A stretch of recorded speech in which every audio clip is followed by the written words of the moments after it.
My name is Julian Lumpkin. I am the founder of SuccessKit. We create case studies for B2B companies as a service. And today I'm going to be interviewed and speaking about how you can use case studies in your sales process and why they are so important. So Julian, what is a case study? For businesses in this context, because case studies can mean very different things depending on the context, but in the context of B2B case studies, or when a business is producing a case study, it's essentially a customer success story.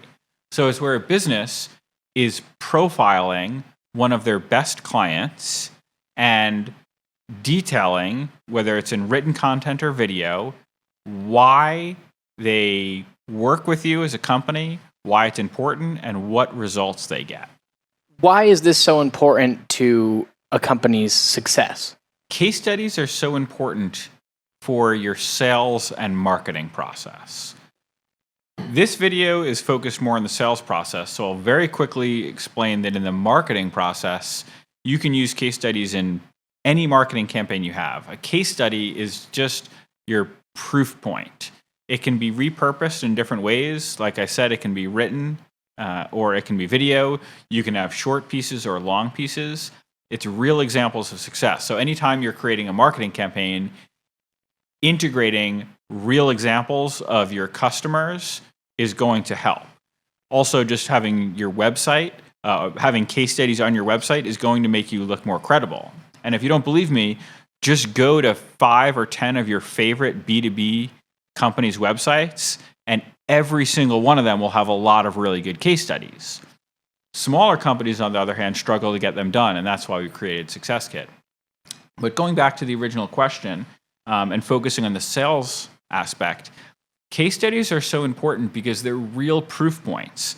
And as a former sales rep myself, I can tell you that the biggest challenge as a sales rep is gaining trust from your prospect. It is so often, every sales rep, sales manager knows the feeling of knowing that you have a solution that can help the client. The client of a prospect, and that prospect may even already know that if everything you're saying is true, you could benefit from, they would benefit from working with you. But there's just this natural level of distrust that often exists between sellers and buyers. And as a seller, one of the best ways to overcome that trust gap is to show them examples of people like them who you've already helped. Whether it's using it as an exact proof point to say, look, we've already done this for someone else, or just letting them see, perhaps in a video testimonial, lots of people with the same position as them or a similar position, a similar company, speaking about why they work with you, in my personal experience, is the best way to overcome that trust gap as a seller. How do you think people should start with case studies? If they are looking to begin putting some of these together, how would you go about it? If I were starting truly from scratch, candidly, to say you had no social proof, I probably wouldn't start with a case study on day one. I would probably start by asking my 5 or 10 best clients whether you can use their name and logo on your website, and then perhaps get a quote with it. That's what I would do on day one, because you can get that done in a week. Once you've done that and you have a few clients, or if you've already done that and you want to start on case studies, I would start by asking one of your clients who you have the closest relationship whether they'll participate in a written case study. And then you want to interview them, or you can find a company like SuccessKit that does this for you. Interview them, write it, get them to review and approve it so they're working on that content with you. Make a nice design. And by the way, we produce tons of content that you can find at successkit.io on how to do this yourself. But start with that that single written case study from your best client, and then assuming they're still happy and you haven't overwhelmed them with too difficult a process, see if they'll also participate in a video testimonial. Once you've done that, take that case study and video that you've done and show it to your other best clients and say, look, we're trying to grow, and it seems like you've really benefited from working with us. We want to create more content showing the world what we do. Here's an example where we just did this. Would you be willing to participate, and go from there? If you're an early stage company and you have no case studies right now, going from 0 case studies to 1 case study is going to be a huge difference. 1 case study may not look great on your website and may make you kind of appear like you're very new, but if you have a sales team, or if you're doing the sales yourself, prospects are going to ask for a case study. And in an ideal world, you can send them a super specific example that is directly relevant to them. And we can talk more about that. But the biggest kind of low-hanging fruit that you can capture is getting 1 case study done, so that if someone asks you for a case study, you can say yes. That's the most important thing you can do first. The next step would be getting to a level of what I would call a small repository of case studies. And that number is usually 3 or 6. This is enough volume where it's going to look good on your website, because, like I said, 1 or 2 case studies almost announces to the world that you have very few clients. So getting that 1, so at least you have it to use in your sales process if someone asks for it, would be the first step. And then aiming for a small repository. Sometimes that number is 3, sometimes that number is 6, where it's going to look good on your website, would be step number 2. What do you think makes a great case study? Is there a certain type of client that it works best for? Any company you work with that is happy can make for a great case study. One of the, there's a few misconceptions about case studies that I'll use this opportunity to address. The first one is that you need specific metrics for results in order to make a great case study. Now, having those results, such as saved 25% on their IT spend or increased revenue 12%, don't get me wrong, these are great and you want to have them. But it's actually not necessary to have a great case study. Some case studies focus and really highlight that final result, and some people we work with really want to use that, and those can be great case studies. Other case studies really focus on a specific problem a client had. And if the client, even if the client isn't willing to, define numerical results, it can still be a great case study when it shows how a problem was solved. Another example of a misconception is people think that only their biggest clients are the appropriate candidates for case studies. But a great case study can also be from a small company. If you're trying to bring on other companies like theirs, that's an opportunity for a great case study.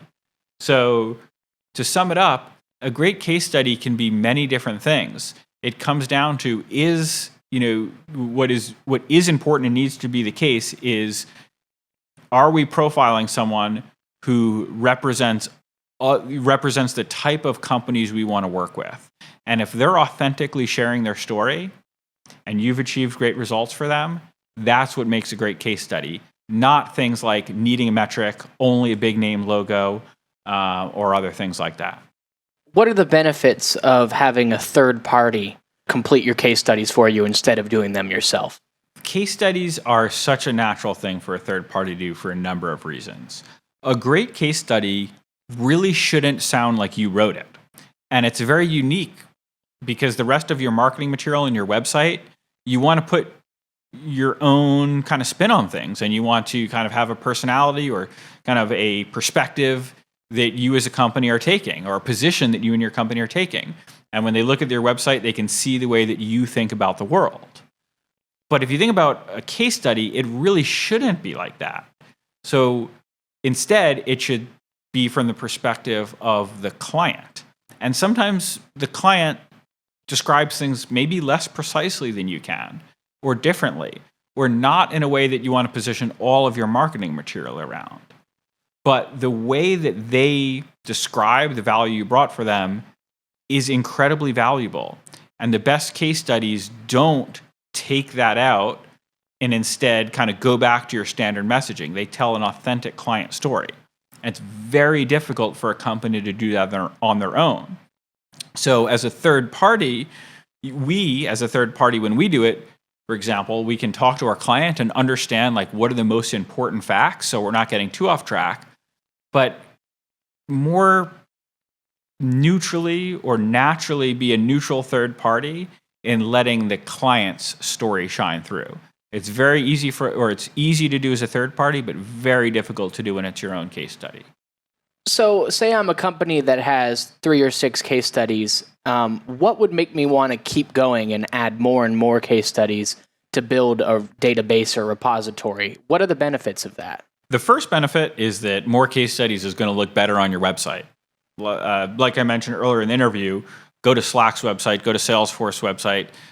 Any legit big B2B company is going to have more than 3 or 6 companies. They're going to have dozens. So the more you can get, the more credible you're going to look. You're going to look more like one of those bigger, more established companies, which is ultimately just going to make prospects more likely to want to work with you. The other benefit, and what actually got me into the business of creating case studies, is how it affects the sales team. So I was the sales manager at a VC-backed tech startup, and I worked with the sales team. We had about 16 people on the sales team, and I saw very clearly a trend that the best sales reps learned a lot about our existing client base. Whether we had formal case studies about them or not, they learned a lot about a lot of our clients. And what that allowed them to do is sell in a more authentic way. Because what they were doing is not just saying, hey, look at all our great clients, look at these 10 case studies. That's not what is going to help you improve your sales process. Instead, as they go through their sales process, they're learning about their prospect. And they're learning about what that person or company cares about most. And then they're sharing specific relevant examples of current clients who are similar to them. And that's the magic that having 20 case studies brings to your sales team. Again, if I'm a sales rep and I have a repository of 20 to 30 organized case studies, when I talk to I'm going to make up an example. If I talk to a healthcare company, I'm not just automatically saying, oh, here's a healthcare case study. That's pretty good.